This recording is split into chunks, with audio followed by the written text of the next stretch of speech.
Hi guys, thanks for joining me back again for another episode on this sound design series using Energy XT. In this video, I need to create some more mid-range and high-frequency instruments, something that can kind of carry a melody. So let's jump right in and see what we can come up with.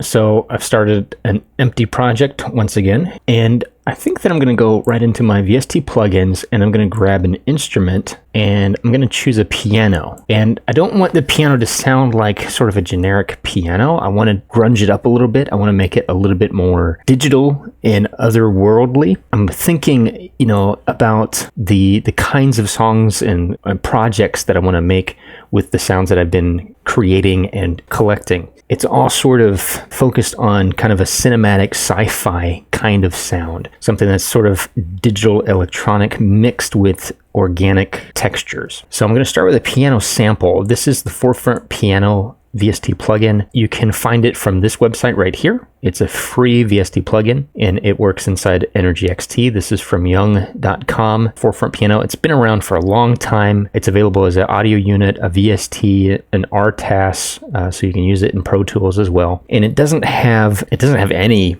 knobs. There's nothing that you can change about it. It just is a good sampled piano. And this is what it sounds like.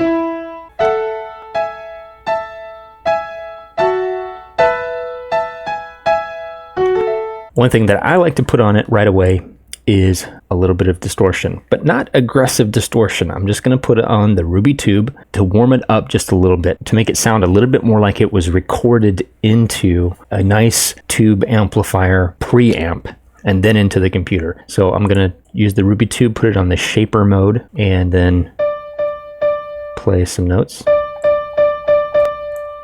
That's a little bit too much. Okay.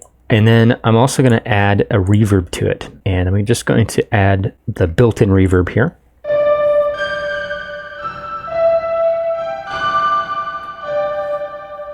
That is on 100% wet, so we're going to mix this in. I'm going to put in, I want to hear 100% of the dry signal, and then add in the wet little by little.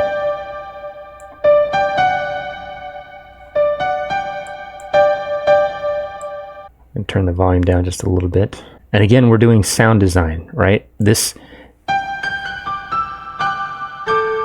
I could play it just like this and use the VST in my final arrangement, but what I want to do really is to manipulate this in other ways later on. So I'm going to create a D note because that's the key of the samples that so far I've been creating in. And what I think I'm going to do is have an octave here. And what's neat about this to me is that now when I render this as audio, both of those notes are going to be in one file. So when I bring it back in to create a unique new instrument, it'll be triggering both of those notes as one audio file. So it's already different than what it would sound like if I were just using the VST instrument. So essentially I'm resampling a sampled instrument and then I'm going to resample it again. I want to do maybe a little bit more to this thing. Let's see. Let's add a chorus to it. We're adding talc chorus. And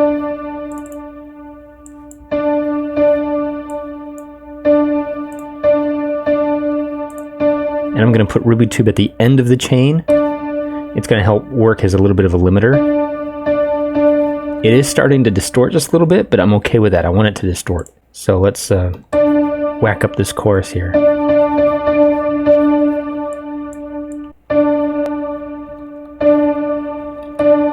The chorus will give it a little bit of movement. And let's see what else. Maybe the built-in guitar amp. I put just the built-in default compressor on it as well to get a little bit more attack at the very beginning and also to help that sustain ring out just a little bit longer.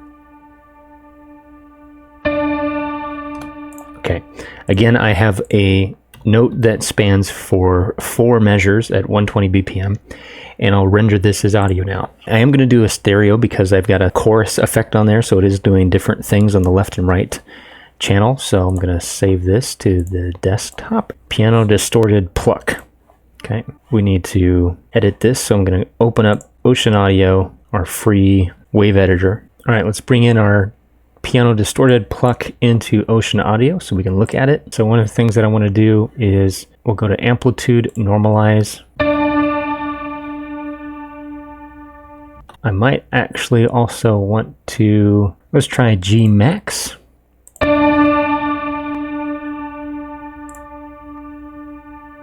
We can preview it.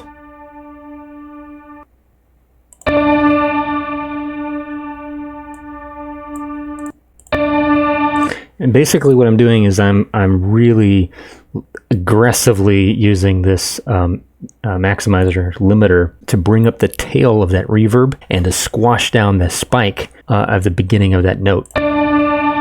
So I end up with a pluck at the beginning and then almost like a pad or a sustained string sound tailing off.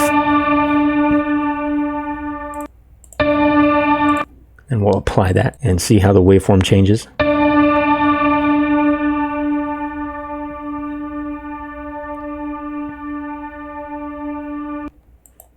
And then I'm just going to fade out at the end a nice chunk. There we go. So I'll save this. We'll make sure we put it in our samples folder that we have connected to Energy XT. And I'm going to put this in my instrument waves folder, and then we'll go back here into Energy XT. I'm just going to delete what I have in there right now because it's just one channel. It's quicker than starting a new project. But if I go to my samples folder now, go to my instrument waves, we're going to see piano distorted pluck. There it is. Let's pull it into a sampler, which is the synthesizer. The synthesizer is also the sampler. If you saw the getting started videos for Energy XT, you'll know how this works. So when we go to the zones in the synthesizer, we can right click on this and delete it, because right now what it just sounds like is a preset synthesizer patch. And I want to show you, here's the edit page for the synthesizer. We've got these modulator and an oscillator here. When I delete this zone, now we have nothing in the edit page. We need to give it an oscillator. And if you right click, you can add a synth sound, which is again exactly what we had before, but it's changed the patch. Now it's just a sine wave. What we can add instead of a synth or an oscillator is a wave file. And so we're going to grab that piano distorted pluck. Our original key was D, so I'm going to make that D. There we go. Now we can play it across the keyboard. And our edit page has also changed. You can see the wave file right there. I think what I'm going to do with this is, I think that I would just want to give it a filter that I can automate. And if I pull the cutoff down on the low filters, it's going to make it a little bit more warm and darker.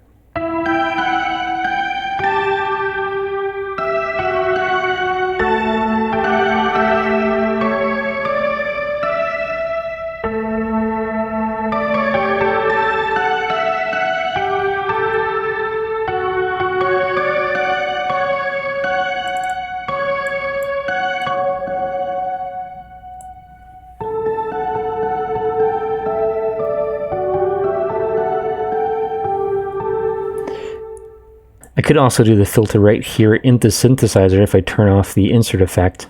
We're back to the original sound. And I could do that right here.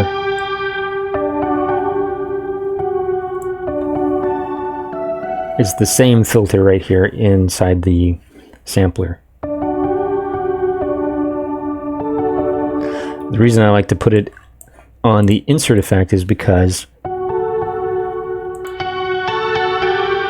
I may want to automate it, and this is a little bit easier to automate. So what started as a piano sound now sounds like this.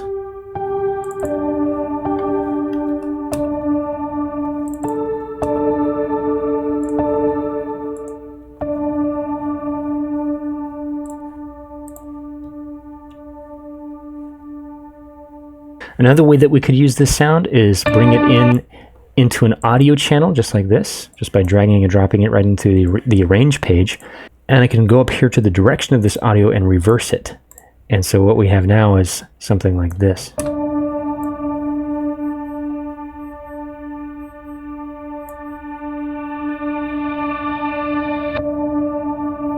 And this right here is what I was hoping for. It's something that's going to create dynamics and tension in the track.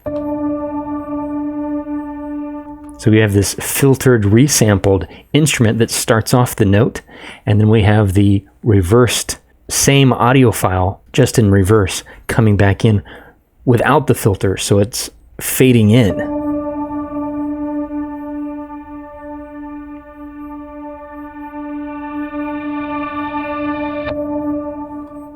Cool. This is going to give me a lot of different ways to start creating tonal elements for the track. It's definitely more of a melodic element that I can use. I can use it like this in swells and falls, or I can use it to play more of a plucky melody. Stay tuned for more videos in this series and see what we can come up with by combining all of these pieces together. Thanks for watching. Bye for now.